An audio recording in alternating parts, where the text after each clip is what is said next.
subject. Wow. And then we have relationships as well. Okay, well, you probably know that's one of my favourites.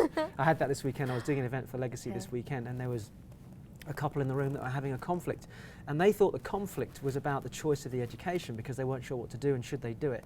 That wasn't the conflict. The conflict was about their relationship with money. Okay. So, you know, when I ask people about relationships, often they think the relationship, the issue is with their partner, but actually it's our own relationship with ourselves first.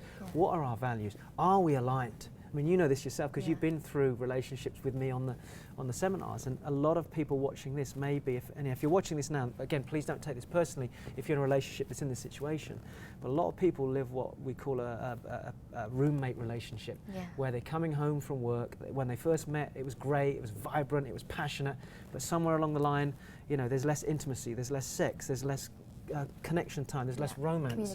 Communication. You know, he comes in, he's knackered, she comes in, she's knackered. They don't communicate at an intimate level. And then they just seem to sort of fall into an existence, and a year goes by, 5 years goes by, and the passion's gone, and then suddenly it leads to a divorce.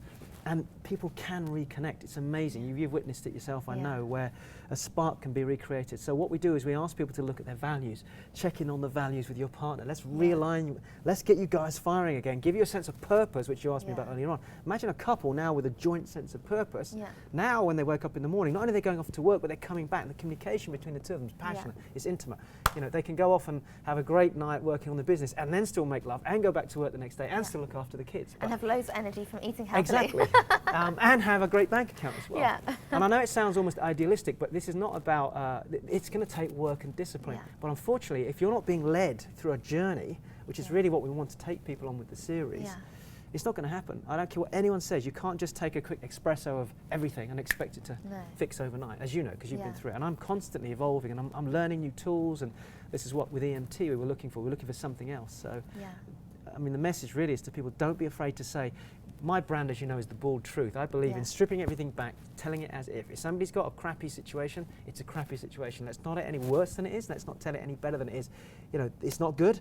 What can we do about it? Rather than try and sugarcoat it and then ignore it, because that doesn't help either. And then you've mentioned time management, which is a key